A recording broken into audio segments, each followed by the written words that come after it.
Welcome viewers in today's video. Today's topic is capital adjustment on the basis of all partners capital under fixed capital method, and chapter is admission of new partner.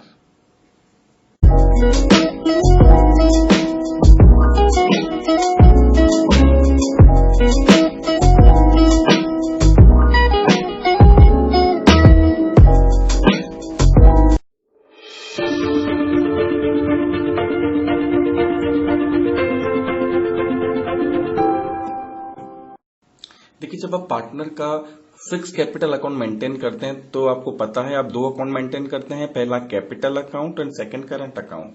Capital account में आप सिर्फ उसकी capital लिखते हैं, बाकी rest of transactions आप current account में लिखते हैं, चाहे वो इंटरेस्ट ऑन कैपिटल हो, इंटरेस्ट ऑन ड्रॉइंग्स हो, सैलरीज हो, कमीशन हो, प्रॉफिट एंड लॉस एप्रोप्रिएशन का अमाउंट हो, कोई रिजर्व आपको डिस्ट्रीब्यूट करना है, कोई रिवोल्यूशन का ट्रीटमेंट करना है, कोई गुडविल ट्रीटमेंट करना है, आपको सारे ट्रांजेक्शन फिर आपको करंट अकाउंट में करना होता है, क्योंकि नाम ही स्पेसिफिक है। कैपिटल अकाउंट में सिर्फ कैपिटल लिखेंगे, करंट अकाउंट में बाकी जो भी करंट ईयर से रिलेटेड जो भी ट्रांजेक्शन होंगे वो आपको करंट अकाउंट में लिखेंगे।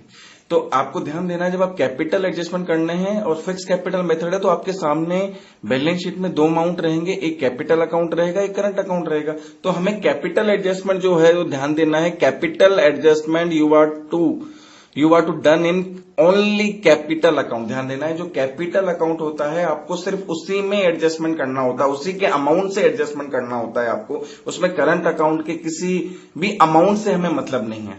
तो ये चीज बहुत इंपॉर्टेंट होती है जब फिक्स कैपिटल मेथड होता है।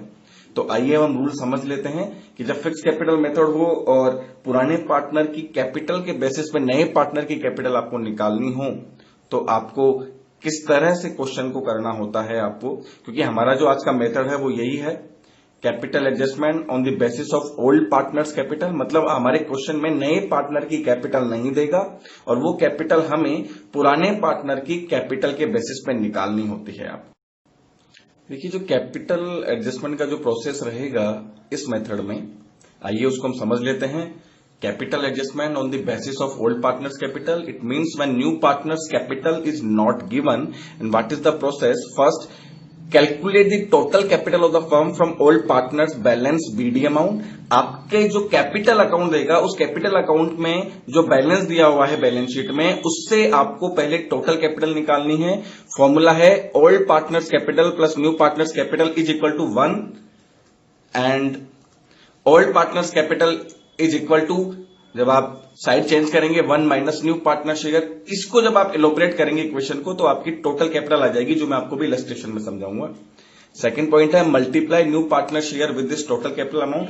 आपकी जो टोटल कैपिटल का अमाउंट निकल के आया है, अब आपको इसमें नए पार्टनर के शेयर से मल्टीपल करना है, तो आपके नए पार्टनर का कैपिटल निकल के आ जाएगी और यही आपका अमाउंट है जो हमें कैलकुलेट करना है कि हम नए पार्टनर की कैपिटल किस तरह से। आइए अब एक एग्जाम्पल से इस मेथड को समझ लेते हैं। Riti and Priti are partners in the ratio of 3:2. They now admit Kriti on 1st April 2020 as a new partner for 1/4 share, which she takes from Riti and Priti in the ratio of 5:3. She brought rupees 80,000 for a share of goodwill. On this day, their balance sheet was as follows. The liabilities: creditors 2,70,000, provident fund 25,000, workman compensation reserve 50,000, reserves 20,000, Rita's capital 4 lakh, Preeti's capital 3,20,000, total capital is 7,20,000, Riti's current account 40,000, Preeti's current account 30,000, and total of current account is 70,000.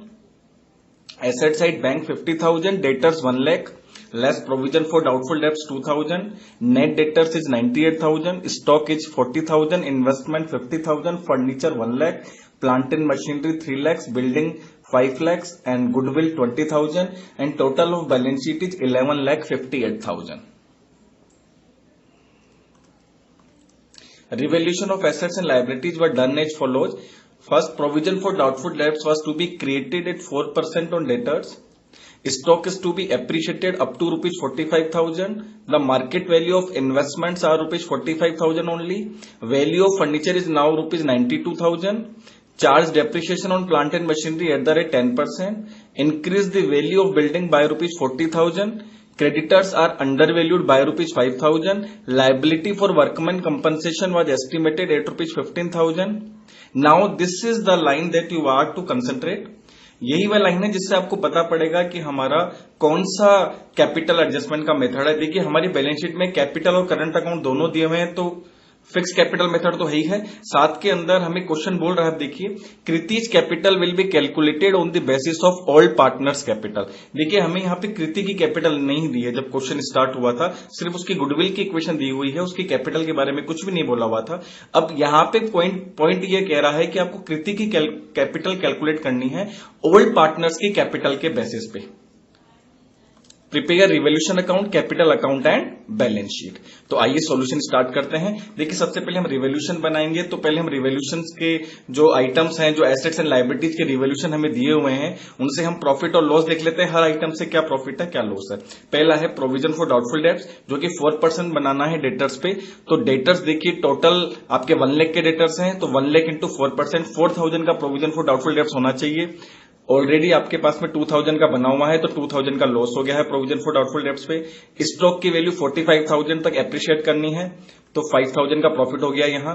Market value of investment 45,000 था, यहाँ 5,000 का loss हो गया है।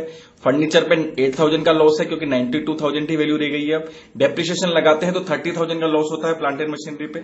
Building की value 40,000 बढ़ानी है, तो 40,000 का प्रॉफिट हो गया है। क्रेडिटर्स की वैल्यू भी 5,000 से इंक्रीज करनी है, तो लॉस हो गया है यहाँ 5,000 का। लायबिलिटी फॉर वर्कमैन कंपनसेशन 15,000 है, पर हमारे पास में वर्कमैन कंपनसेशन रिजर्व बना हुआ है, तो हम इस लायबिलिटी को पहले वर्कमैन कंपनसेशन रिजर्व जो कि स्पेसिफिक रिजर्व है उससे लेंगे, रिवोल्यूशन से नहीं लेंगे। तो हमारा जो नेट रिजर्व हो जाएगा वो अब आपका नेट रिजर्व 35,000 का ही होगा। और ये जो लायबिलिटी है वर्कमैन कंपनसेशन की, ये 15,000 हम बैलेंस शीट के लायबिलिटी साइड दिखाएंगे, लेकिन इसे रिवोल्यूशन से हमें नहीं लेना है क्योंकि स्पेसिफिक रिजर्व। आइए रिवोल्यूशन अकाउंट बना लेते हैं हम। जो लॉस वाले आइटम है वो आपको डेबिट की तरफ लिखना है सारे। To provision for doubtful debts 2,000, to investment 5,000, to furniture 8,000, to plant and machinery 30,000, to creditors 5,000। ये सारे लॉस वाले आइटम से डेबिट की तरफ लिख दिए हैं। प्रॉफिट हमें बाय स्टॉक और बाय बिल्डिंग से है, क्रेडिट की तरफ लिख दिया है। तो जब आप टोटल करते हैं देखिए, तो डेबिट का टोटल 50,000 है और क्रेडिट का टोटल 45,000 आएगा। तो 5,000 का लॉस है जो आप करंट अकाउंट में ट्रांसफर कर देंगे आप, जो कि 3:2 के अंदर आपको ट्रांसफर करना है। तो 5,000 इंटू 3/5 एंड 5,000 इंटू 2/5, 3,000 एंड 2,000 का लॉस है जो आपने रीति और प्रीति के करंट अकाउंट में ट्रांसफर कर दिया है आपने। तो रिवोल्यूशन अकाउंट बन गया है हमारा। अब हम कैपिटल अकाउंट बनाएंगे और करंट अकाउंट बनाएंगे, लेकिन जो एडजस्टमेंट होगा, कैपिटल एडजस्टमेंट होगा, वो कैपिटल अकाउंट में होगा और उसके अंदर जो वैल्यू दे रखी है उस वैल्यू पे होगा आपके। तो आइए अब देख लेते हैं कैपिटल अकाउंट। तो कैपिटल अकाउंट के लिए हमें कैपिटल एडजस्टमेंट भी करना है। तो सबसे पहले हमें calculate the total capital of the firm from all partners balance CD amount. जो भी पुराना बैलेंस हमें दिया हुआ है, देखिए ओल्ड पार्टनर का जो बैलेंस हमें अभी दिया हुआ है, इक्वेशन जो बनती है देखिए, old partners capital plus new partners capital is equal to 1। मैंने जो बताया था आपको, इक्वेशन ये बनानी है आपको कि पुराने पार्टनर और नए पार्टनर का टोटल हिस्सा 1 माना जाता है। पुराने पार्टनर का मतलब रीति का बैलेंस है और प्रीति का बैलेंस है, नए पार्टनर में कृति का बैलेंस है, इज इक्वल टू 1 होना चाहिए। देखिए रीति का बैलेंस 4 लाख है, प्रीति का बैलेंस 3,20,000 है, कृति का बैलेंस हमें पता नहीं है, इज इक्वल टू 1 हुआ। तो टोटल जो कैपिटल हुई 7,20,000 plus Kriti balance is equal to 1 हुआ। अब देखिए हमारे को कृति का बैलेंस नहीं दिया हुआ है, तो हम कृति का बैलेंस हटा देते हैं। तो हमने जो इज इक्वल टू 1 वाली इक्वेशन है उसमें से हम कृति का शेयर भी हटा देंगे। तो 7,20,000 is equal to 1 minus 1/4। Equation को जब आप सोल्व करते हैं तो 4 माइनस 1/4, तो 7,20,000 is equal to 3/4 of total capital. और जब आप इसको और सोल्व करते हैं तो 7,20,000 into 4 is equal to 3 into total capital. फिर आप इसको 3 से डिवाइड करेंगे आपकी, तो टोटल कैपिटल आपकी आती है इक्वेशन को सोल्व करने पे 9,60,000। इस पूरी इक्वेशन को जब आप सोल्व करते हैं तो 9,60,000 की आपकी टोटल कैपिटल हो गई है। तो कृति का शेयर 1/4 है, 9,60,000 इंटू 1/4 2,40,000 आपका कृति का कैपिटल अमाउंट होगा। ये सेम उसी तरह से निकाला है जैसे हमने फ्लक्चुएटिंग मेथड में निकाला था, सिर्फ फर्क इतना है यहाँ पे हमें बर्गर का ट्रीटमेंट करने की जरूरत नहीं है, क्योंकि कैपिटल अकाउंट अलग से बना हुआ है। उस कैपिटल अकाउंट में जो कैपिटल है उसी से हमें बैलेंस लेकर के इस इक्वेशन को हमें सेट करना होता है। तो आइए अब कैपिटल अकाउंट बना लेते हैं हम। देखिए पुराना बैलेंस दिया हुआ है आपके 4 लाख एंड 3,20,000 रीति एंड प्रीति का।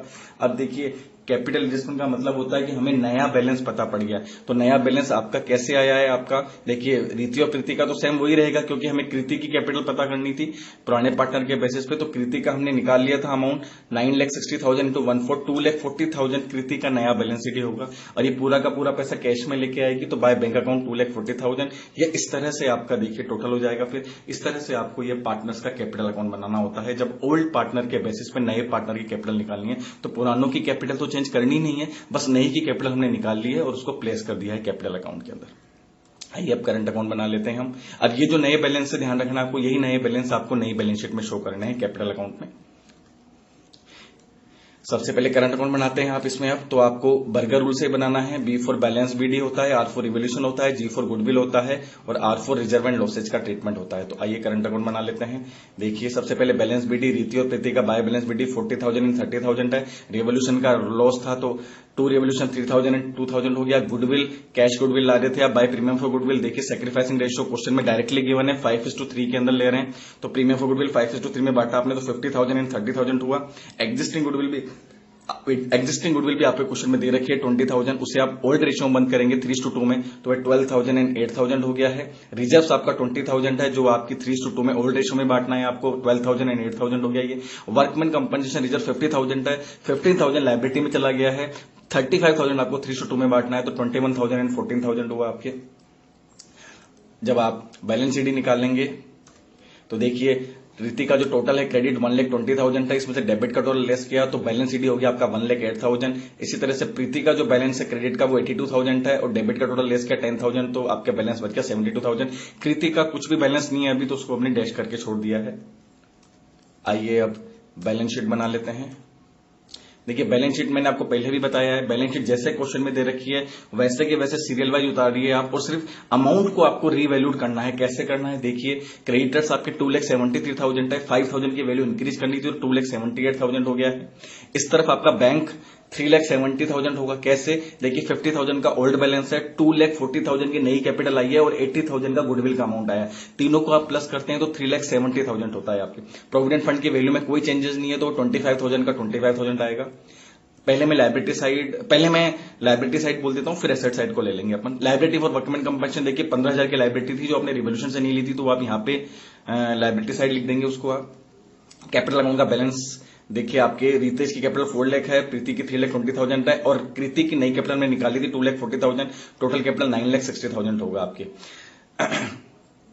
करंट अकाउंट का बैलेंस देख लीजिए आप। रीति का जो करंट अकाउंट का बैलेंस है वो 1,08,000 था, प्रीति का जो करंट अकाउंट का बैलेंस है वो 72,000 है। टोटल 1,80,000 आपका करंट अकाउंट का बैलेंस हुआ। ये आपकी लाइबिलिटी साइड हुई। एसेट साइड में देखिए डेटर्स 1 लाख के हैं, उसमें से प्रोविजन लेस कर दीजिए 4,000 का तो 96,000 हुआ नेट डेटर। अब स्टॉक की वैल्यू 45,000 हो गई है। अब इन्वेस्टमेंट की मार्केट वैल्यू 45,000 है, फर्नीचर की वैल्यू 92,000 है, प्लांट एंड मशीनरी पे 30,000 का डेप्रिसिएशन लेस करना था तो 2,70,000 हो गया और बिल्डिंग की वैल्यू 40,000 बढ़ानी थी तो 5,40,000।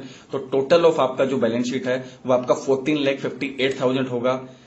तो इस तरह से बच्चों आपके ये कैपिटल अकाउंट के एडजस्टमेंट आपको करने होते हैं।